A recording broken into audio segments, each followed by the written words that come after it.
वाल्मीकि रामायण में भक्तगणों आज आपको मार्कंडेय आदि मुनियों तथा मंत्रियों का राजा के बिना होने वाली देश की दुर्व्यवस्था का वर्णन करके वशिष्ठ जी से किसी को राजा बनाने के लिए अनुरोध की कथा आपको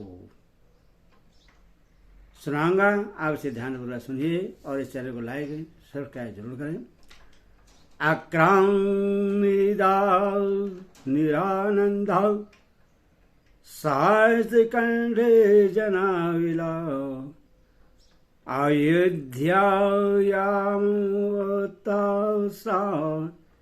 व्यतीयाय सवरी। अयोध्या में लोगों की वह रात रोते कलपते ही बीती। उसमें आनंद का नाम भी नहीं था। आंसुओं से सब लोगों के कंठ भरे हुए थे। दुख के कारण वह रात सबको बड़ी लंबी प्रतीत हुई थी। जब रात बीत गई और सूर्योदय हुआ तब राज्य का प्रबंध करने वाले ब्राह्मण लोग एकत्रित हो दरबार में आए। मार्केडी, मौदल्य, वामदेव, कश्यप, कादायन, गौतम और महायशवी जावाली ये सभी ब्राह्मण श्रेष्ठ राजपुरोहित वशिष्ठ जी के सामने बैठकर मंत्रियों के साथ अपनी अलग अलग राय देने लगे। वे बोले, पुत्र शोक से इन महाराज के स्वर्गवासी होने के कारण यह रात बड़े दुख से बीती है, जो हमारे लिए 100 वर्षों के समान प्रतीत हुई थी। महाराज दशरथ स्वर्ग सिधारे श्री राम जी वन में रहने लगे और तेजस्वी लक्ष्मण भी श्री राम के साथ ही चले गए। शत्रु को संताप देने वाले दोनों भाई भरत और शत्रुघ्न के कई देश के रमणीय राजगृह में नाना के घर में निवास करते हैं। इक्ष्वाकु वंशी राजकुमारों में से किसी को आज ही यहाँ का राजा बनाया जाए, क्योंकि राजा के बिना हमारे इस राज्य का नाश हो जाएगा। जहाँ कोई राजा नहीं होता ऐसे जनपद में विद्युत मालाओं से अलंकृत महान गर्जन करने वाला मेघ पृथ्वी पर दिव्य जल की वर्षा नहीं करता है। जिस जनपद में कोई राजा नहीं, वहां के खेतों में मुट्ठी के मुट्ठी बीज नहीं बिखरे जाते। राजा से रहे देश में पुत्र पिता और स्त्री पति के बस में नहीं रहती। राजहीन देश में धन अपना नहीं होता। बिना राजा के राज्य में पत्नी भी अपनी नहीं रह पाती है। राजा रहित देश में यह महान भय बना रहता है। जब वहां पति पत्नी आदि का सत्य संबंध नहीं रह सकता, तब फिर दूसरा कोई सत्य कैसे रह सकता है। बिना राज्य में मनुष्य कोई पंचायत भवन नहीं बनवाते, रमणीय उद्यान का भी निर्माण नहीं करवाते तथा हर्ष और उत्साह के साथ पूर्ण ग्रह, धर्मशाला, मंदिर आदि भी नहीं बनवाते हैं। जहाँ कोई राजा नहीं, उस जनपद में स्वभावतः यज्ञ करने वाले द्विज और कठोर व्रत का पालन करने वाले जितेंद्र ब्राह्मण उन बड़े बड़े यज्ञों का अनुष्ठान नहीं करते, जिनमें सभी ऋतुज और सभी यजमान होते हैं। राजा रहे जनपद में कदाचित महायज्ञों का आरंभ हो भी तो उनमें धन संपन्न ब्राह्मण भी ऋतुजनों को पर्याप्त दक्षिणा नहीं देते।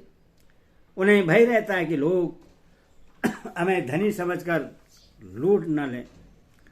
अराजक देश में राष्ट्र को उन्नतिशील बनाने वाले उत्सव, जिनमें नट और नृतक हर्ष में भरकर अपनी कला का प्रदर्शन करते हैं, बढ़ने नहीं पाते हैं तथा दूसरे राष्ट्र हितकारी संघ भी नहीं परमने पाते हैं।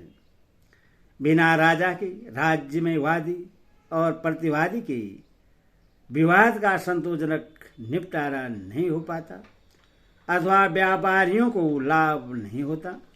कथा सुनने की इच्छा वाले लोग, कथावाचक पुराणिकों की कथाओं से प्रश्न नहीं होते।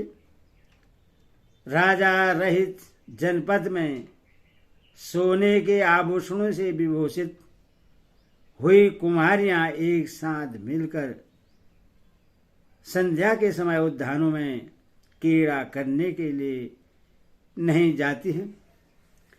बिना राजा के राज्य में धनी लोग सुरक्षित नहीं रह पाते तथा कृषि और गौ रक्षा से जीवन निर्वाह करने वाले वैश्य भी दरवाजा खोलकर नहीं सो पाते हैं। राजा से रहित जनपदों में कामी मनुष्य नारियों के साथ शीघ्रगामी वाहनों द्वारा वना विहार के लिए नहीं निकलते हैं। जहाँ कोई राजा नहीं होता उस जनपद में 60 वर्ष के दंतार हाथी घंटे भांतकर सड़कों पर नहीं घूमते हैं।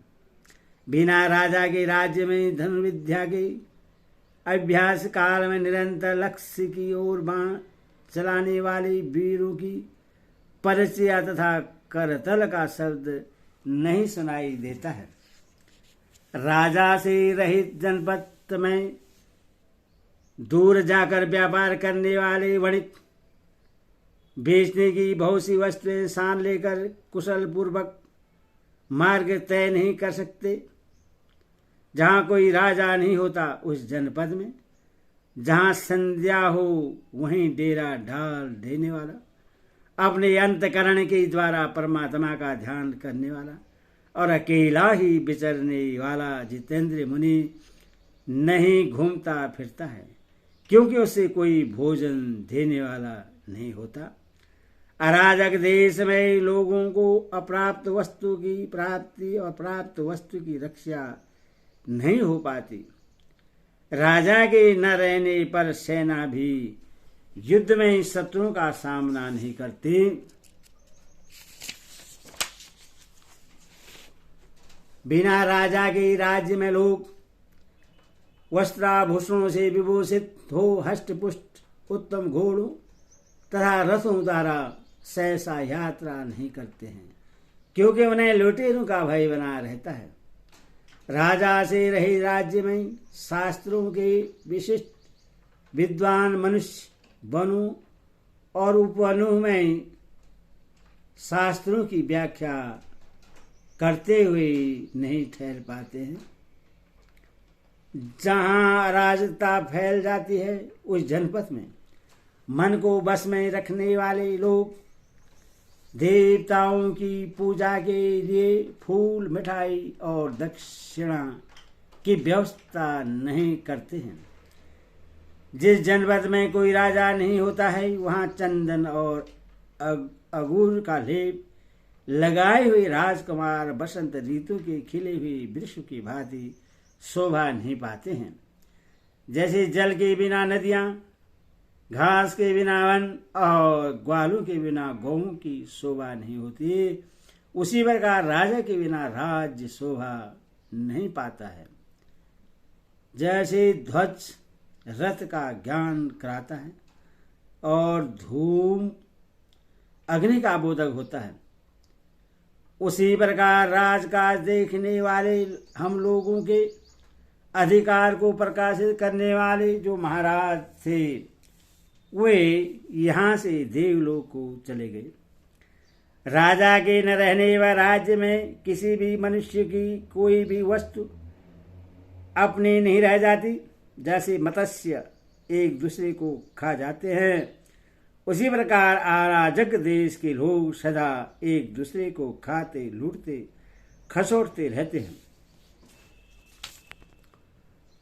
जो वेद शास्त्रों की तरह अपने अपनी जाति के लिए नियत वर्णाश्रम की मर्यादा को भंग करने वाले नास्तिक मनुष्य पहले राजदंड से पीड़ित होकर दबे रहते हैं, वे भी अब राजा के न रहने से निसंग होकर अपना प्रभुत्व प्रकट करेंगे। जैसे दृष्टि सदा ही शरीर के हित में प्रवृत्त रहती है, उसी प्रकार राजा राज्य के भीतर सत्य और धर्म का प्रवर्तक होता है। राजा ही सत्य और धर्म है, राजा ही कुलवानों का कुल है, राजा ही माता और पिता है, तथा राजा ही मनुष्य का हित करने वाला है। राजा अपने महान चरित्रों के द्वारा यम कुबेर इंद्र और महाबली वरुण से भी बढ़ जाते हैं। यमराज केवल दंड देते हैं, कुबेर केवल धन देते हैं, इंद्र केवल पालन करते हैं, वरुण केवल सदाचार में नियंत्रण करते हैं। परंतु एक श्रेष्ठ राजा में ये चारों गुण मौजूद होते हैं, अतः वो इनसे बढ़ जाता है। यदि संसार में भले बुरे का विभाग करने वाला राजा न हो तो यह सारा जगत अंधकार से आच्छादन सा हो जाए, कोई भी सूझ न पड़े। वशिष्ठ जी, जैसे उमड़ता हुआ समुद्र अपनी तटभूमि तक पहुंचकर उससे आगे नहीं बढ़ता, उसी प्रकार हम सब लोग महाराज के जीवन काल में भी केवल आपकी ही बात का उल्लंघन नहीं करते थे। अथवा विप्रवर इस समय हमारे व्यवहार को देखकर राजा के अभाव में जंगल बने हुए इस देश पर दृष्टिपात करके आप ही किसी ईश्वा को वंशी राजकुमार को अथवा दूसरे किसी योग्य पुरुष को राजा के पद पर अभिषिक्त कीजिए। इस प्रकार से वाल्मीकि निमित्त आज श्री रामायण आदि काव्य की अयोध्या कांड में 67 सर्ग पूरा हुआ। बोलो श्री रामचंद्र की जय, बोलो श्री दरबार की जय।